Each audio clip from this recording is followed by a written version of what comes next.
की तरह आने लिखी ब्लॉग में सबका हार्दिक स्वागत है। सबके मंगल भविष्य की कामना के अनुसार आज के प्रेरणादायक विचारों में हमें अपने जीवन में संघर्ष की बेला को के अनुसार जीवन को जीने की कामना करनी चाहिए। जब हम संघर्षों से आगे बढ़ते हैं, जिस प्रकार एक दीपक होता है, दीपक जब अविरल रूप से दिए के यानी तेल के प्रभाव से दिया रूपी जो बाती है वह बाती जलती है, तो उसको अनेक हवा के थपेड़ों का और अनेक प्रकार की चीज़ों, कीट पतंगों का और अनेक प्रकार की चीज़ों से उसको संघर्ष करना पड़ता है। और इन्हीं के परिणाम स्वरूप बौद्धिक संपदा से हमारे जीवन में क्या वास्तविकता आती है और समुदाय और परंपरा क्या चीज़ है। तो सबसे पहले हम समुदाय और परंपरा की बात करते हैं दोस्तों। जब हमारे अंतःकरण में धन की बात होती है, तब उसका आशय प्रायः भौतिक समुदाय से माना जाता है। तो धन समुदाय के लिए हम माता लक्ष्मी को प्रसन्न करने के प्रयोजन करते हैं। माँ लक्ष्मी कैसे खुश होए, तो एक जगह कहा है, नीदंति निपुणा यदि वा स्तुवन्तु लक्ष्मी स्मा विशद गच्छत आशीष्टम अद्यवा मरणमस्तु युगान्ते वा न्यायाथ पथ प्रवचलन्ति पदंग। तो धन आए या जाए, जो न्याय के पथ पर जो लोग चलते हैं उनके लिए नीति में अनेकों प्रासंगिक चीज़ें हमारे धर्म में हैं, हमारे साहित्य में हैं, हमारे ग्रंथों में हैं। ऐसे ही दोस्तों प्रयोजनों का एक पड़ाव है, यानी दीपावली का पर्व। यानी इस 5 दिवसीय पर्व का आरंभ धन त्रयोदशी से होता है और इसे धन्वंतरी जयंती और धनतेरस भी कहते हैं। इससे हमको दोस्तों यही प्रेरणा के लिए बताया कि हमें अपने संघर्षों को कैसे जीवन यापन करना चाहिए। इस दिन आयुर्वेद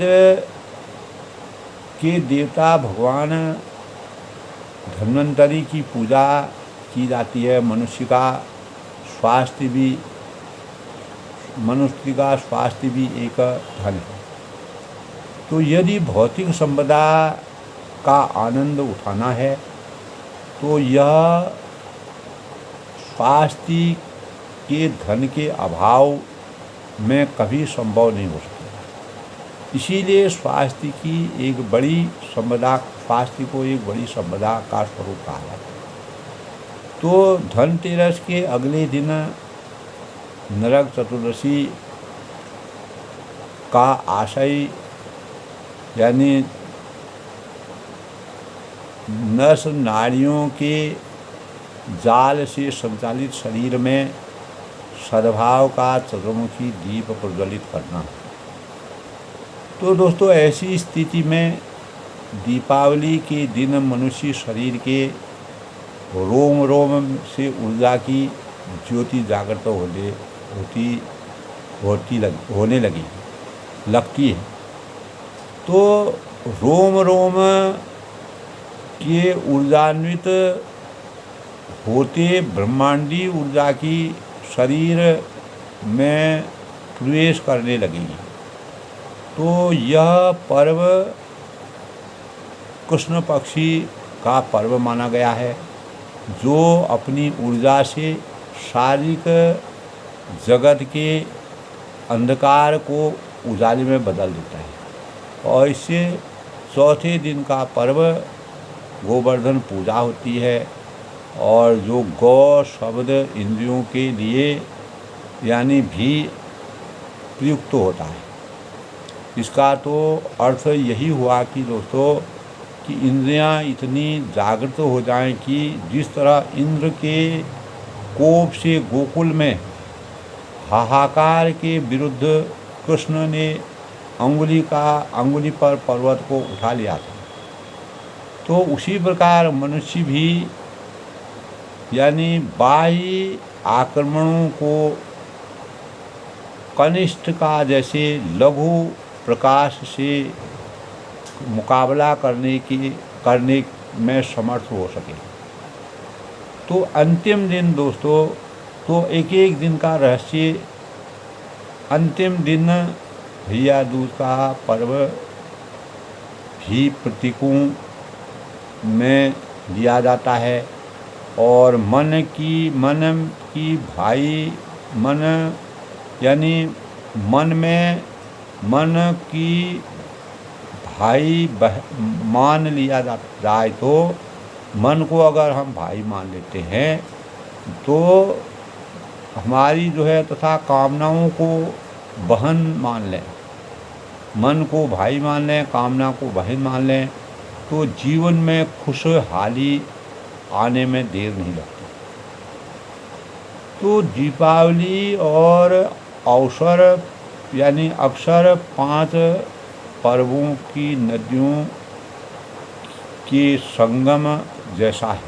जैसे 5 नदियाँ आपस में मिलती हैं, गंगे च यमुने गोदावरी सरस्वती नर्मदे सिंधु जलस्मिन् सन्निधिं।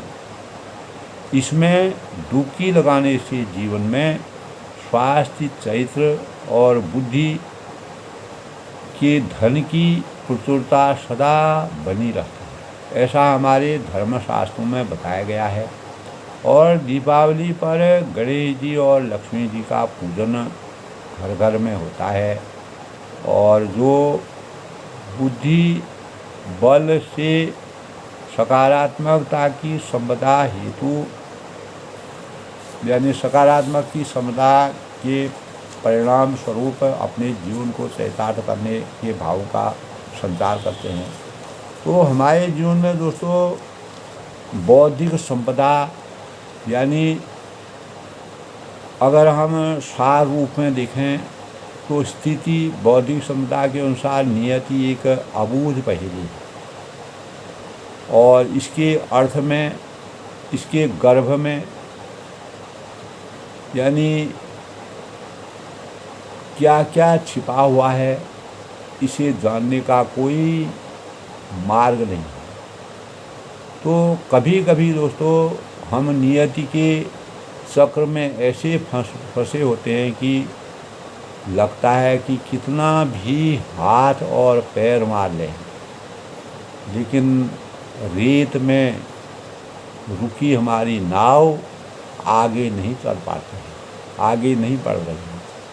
तो नियति को ईश्वर की इच्छा मानकर कुछ औसत प्रतिभा वाले लोग जो है समर्पण कर देते हैं, परंतु समस्या इसके साथ आती है।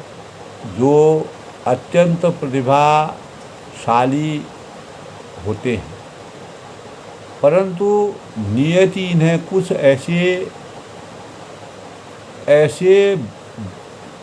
बसती है कि बांध कर रखती है कि वे सांसारिक दृष्टि से सदा असफल से दिखते हैं। तो कभी कभी दोस्तों यूँ भी होता है कि कितना भी प्रयास कर लें तब भी सांसारिक मानकों की पूर्ति होती नहीं दिखती। ऐसे में लगता है कि हम किसी अदृश्य दीवार के विरुद्ध सिर पटक रहे हैं, परंतु खिड़की है कि खुलती ही नहीं। तो पिता की मृत्यु के बाद स्वामी विवेकानंद के सामने विवेकानंद जी का से हमको प्रेरणा मिलती है। जीवन बहुत ही कष्ट में बीत रहा था, तब अपने गुरु रामकृष्ण जी की शरण में वो गए। गुरु की आज्ञा से यह माँ काली से अपने परिवार के लिए अन्न और वस्त्र की भिक्षा मांगने आते थे, परंतु जीवंत प्रतिमा के समक्ष ही मौन होकर रह जाते थे और अंत में शक्ति एवं भक्ति का वरदान मांगकर चले जाते थे। उनकी जीवनी में इस प्रकार के भाव है।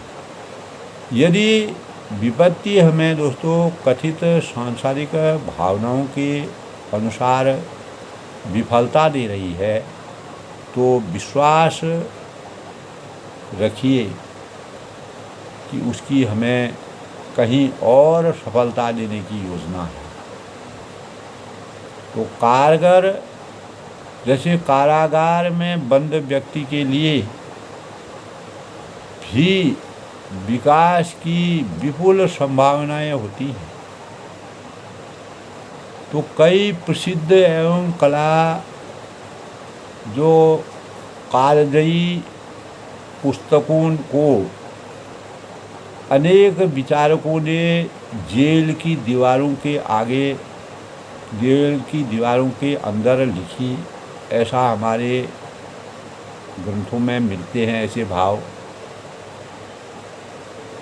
जब तक सफलता नहीं मिलती है तब तक अपनी प्रतिभा को समृद्ध करते रहने का स्वाध्याय से बुद्धि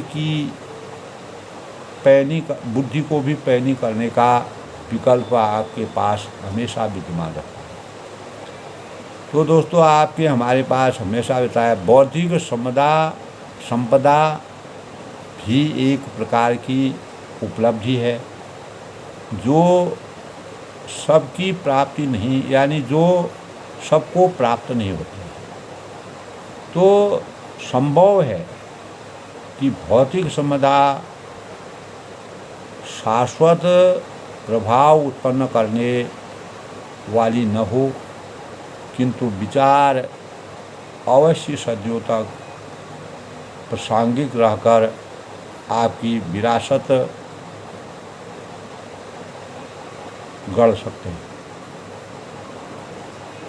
तो इसीलिए दोस्तों, जीवन को सुख समृद्धि के बजाय बौद्धिक सार्थकता की दृष्टि से देखना अधिक अर्थपूर्ण है, अधिक महत्वपूर्ण है, जिससे हमें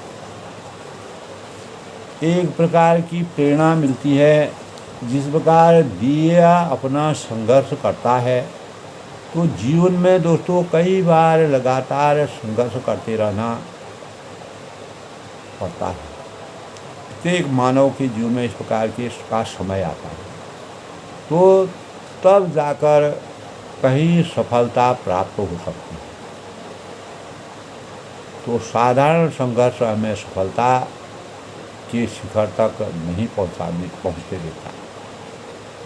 इसके लिए हमें कुछ विशेष करना होगा। इस लड़ाई में हमारी जो सामर्थ्य से अधिक हमारे धैर्य की परीक्षा होती है, हमारे संयम की परीक्षा होती है, सामर्थ्य की परीक्षा होती है। सामर्थ्य कम हो तो भी अधिक धैर्य और सफलता से सूर्य के दर्शन करवा ही देता है। तो इस सूर्य अपने दर्शन किसी न किसी रूप में करवा ही देता है। इस संघर्ष में दिए का संघर्ष जो है वह अनोखा है। वह कैसे?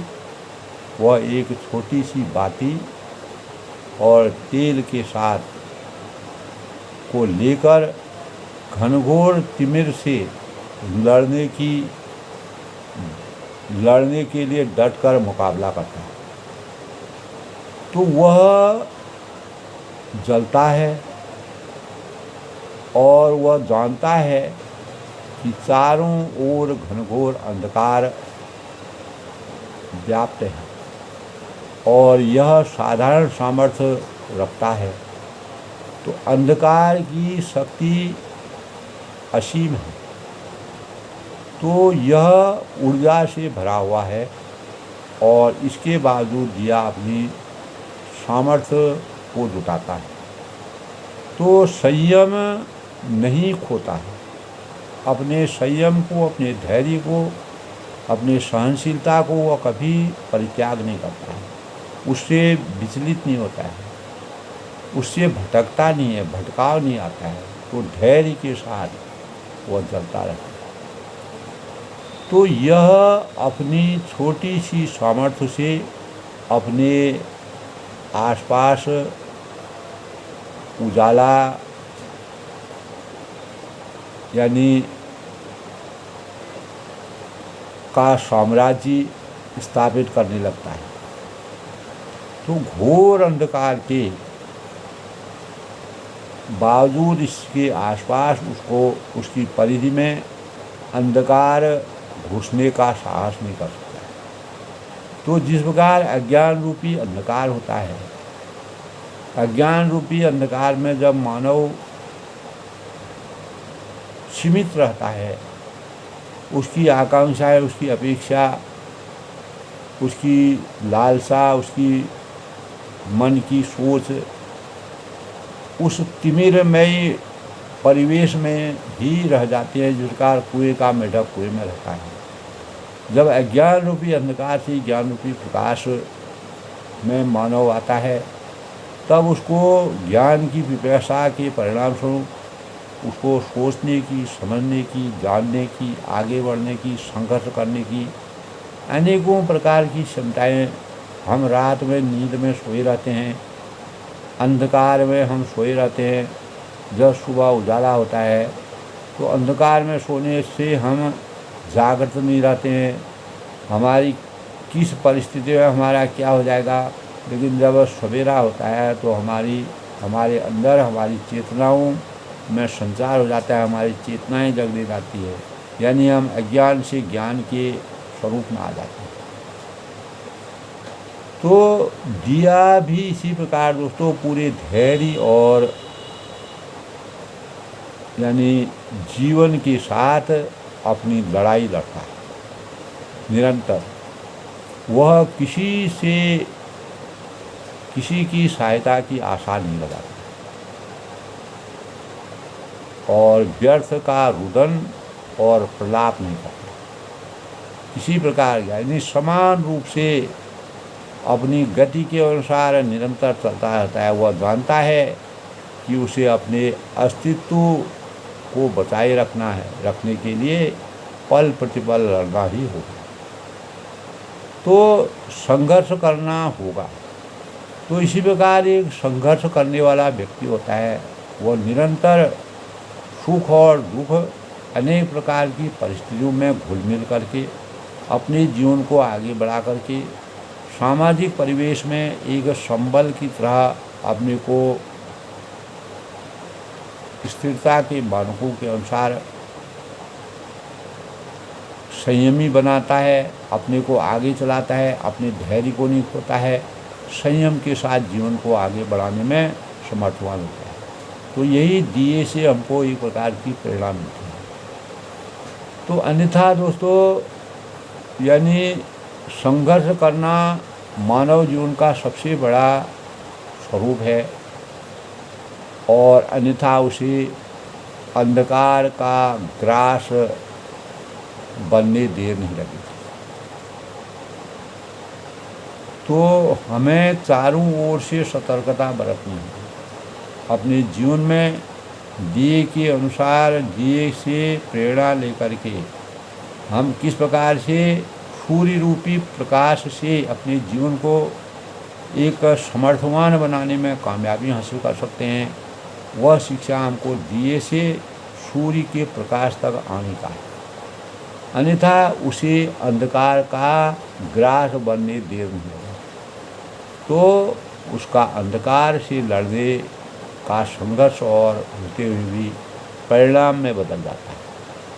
तो वह अंधकार को परास्त कर डालता है। तो दोस्तों हमें भी जीवन में संघर्ष के साथ जो हमें प्राप्त हुआ है, जिस प्रकार के हमने कर्म किए हैं, जिस प्रकार के हमारे कर्म की निष्ठा है, उसी के अनुसार उसको स्वीकार करने की आवश्यकता है। और उसको उसमें बल प्रदान करना, गति प्रदान करना, उसमें सूर्य के प्रकाश के समान अपने को आगे बढ़ाना, यह हमारी सामर्थ्य पर निहित है। तो यही नियति का खेल है। तो उससे लड़ेंगे, जूझेंगे, तभी इतिहास रच जाएगा। तो कोई भी दोस्तों विलक्षण प्रतिभा का भागी बनता है, अनेक प्रकार के मानवीय चेतना को जगाने के प्रेरणादायक कार्यों को करते हैं, तो वह एक इतिहास रच जाता है, चाहे वह किसी भी क्षेत्र में हो। तो अन्यथा दोस्तों जीवन की लड़ाई में पीछे छूटते चले जाएंगे। अगर हम संघर्षों से पीछे हटेंगे, हमारे अंदर सामर्थ्य की कमी हो जाएगी, हम अपने को सतर्क नहीं रखेंगे, चारों ओर के परिवेश के अनुसार अपने जीवन को सामर्थ्यवान नहीं बनाएंगे, तो ये एक जो आने वाली पीढ़ी है जिनका जीवन लंबा है, और जब तक जीवन है प्रत्येक मानव के लिए संघर्ष किसी भी रूप में करना उसके जीवन का सबसे बड़ा रहस्य है। और हम अपने संघर्षों में पीछे न रहें। तो इसीलिए हमको चलते रहना चाहिए और लड़ते रहना चाहिए, और संकटों का सामना मुस्कुराते हुए करना चाहिए। जिस प्रकार मर्यादा पुरुषोत्तम भगवान रामचंद्र जी ने, चाहे राज तिलक हो या 14 साल का वनवास हो, किसी प्रकार का कोई लोभ, शोभ, मोह के बिना, कोई कष्ट के बिना, किसी राग द्वेष के बिना उन्होंने हो यही सोई जो राम रजला का को करी तरक बड़ा वही साका। तो यही जीवन के विविध साधनों को स्पर्श करने के भाव। तो अन्यथा दोस्तों सिर्फ किस्मत की को कोसने से अधिक कुछ नहीं कर पाते। तो हमें दिए को पाथे मानकर, अपना मार्गदर्शक मानकर जीवन में आगे बढ़ने की प्रेरणा लेनी चाहिए। एक समर्थवान होनहार व्यक्ति को अपने जीवन को किस प्रकार से सामर्थ्यवान बनाना चाहिए, जिसके परिणाम स्वरूप भगवान के ऊपर आस्था, श्रद्धा भावों का संचार होना चाहिए, और ध्यान, आध्यात्म के स्वरूप में अपने जीवन को स्वांत उपाय की अनुभूति करनी चाहिए। यानी ध्यान अभ्यास क्या है उसको समझना चाहिए, और इसे अपने जीवन में चरितार्थ किस प्रकार से करना चाहिए। संपदा और परंपरा, बौद्धिक संपदा और दिए के संघर्ष को जानने से हमारे जीवन में एक प्रकार की मानव चेतना को जगाने की प्रेरणा प्राप्त होती है। और प्रत्येक मानव के लिए यह कटु सत्य है, जिस प्रकार दीपावली का पर्व हमारे जीवन को सामर्थ्य देता है, अलग अलग चीज़ें सीखता है, दिए का संघर्ष होता है, और दिए के संघर्ष के साथ हमको बौद्धिक संपदा का क्या अभिप्राय है, और जीवन में इसीलिए जीवन की सुख समृद्धि के बजाय बौद्धिक सार्थकता की दृष्टि से देखना अधिक अर्थपूर्ण है। तो इन भावों को हमें अपने मस्तिष्क में घर करना चाहिए, अपने दैनिक जीवन में इनका प्रयोग करना चाहिए। इन्हीं से, सूर्य से है, दीपक से है, अनेक चीज़ों से, हम जल से है, पृथ्वी से है, धरती से है, पशु पक्षियों से है, और पेड़ पौधों से है, हम इस प्रकार की प्रेरणा लेकर के अपने संघर्षमय जीवन को यापन करके अपने जीवन को एक सरल और आदर्श और मर्यादित जीवन जीने की कामना के पूरक बन सकते हैं। तो दोस्तों आज के प्रेरणादायक विषय में अपनी वाणी को विराम देते हैं। मैं सबके मंगल भविष्य की कामना करता हूँ। सब लोगों के जीवन में संघर्षों के प्रति प्रतिबद्धता हो, अपने संघर्षों से कभी भी समझौता न करते हुए आगे बढ़ने के भावों का संचार होना चाहिए। और जब हम चलते हैं तो अनेकों जगह हमें ठोकरें लगती हैं, उन ठोकरों से हमें कभी भी घबराना नहीं चाहिए। तो यही हमारे जीवन के लिए एक प्रेरणा के स्रोत हैं। और बार बार हमारा जीवन में इस प्रकार के परिवेश आते हैं, प्रकार का समय होता है, तो समय परिस्थिति देश काल परिस्थिति के अनुसार, समय के अनुसार कभी अच्छा समय आता है, कभी बुरा समय आता है। उन्हीं के अनुसार हमें अपने जीवन को आगे बढ़ाने में सामर्थ्यवान रहना चाहिए। किसी भी प्रकार की विसंगति और संघर्ष, कठिनाई से चुनौती करने का साहस अपने अंतःकरण में हमेशा विराजमान रहना चाहिए। तभी हम सच्चे दिए के अनुसार जलने के योग्य बने और अपने को निरंतर जलता हुआ, यानी इस प्रकार से निरंतरता अपने अंदर बनाए रखें। जिस प्रकार सूर्य लगातार अपनी दिशा में, अपनी गति में निरंतर चलता रहता है, इसी प्रकार हमें भी अपने जीवन को एक गतिशील बन करके अपने जीवन को यापन करने में सरलता प्राप्त होती है। सब लोग खुश रहें।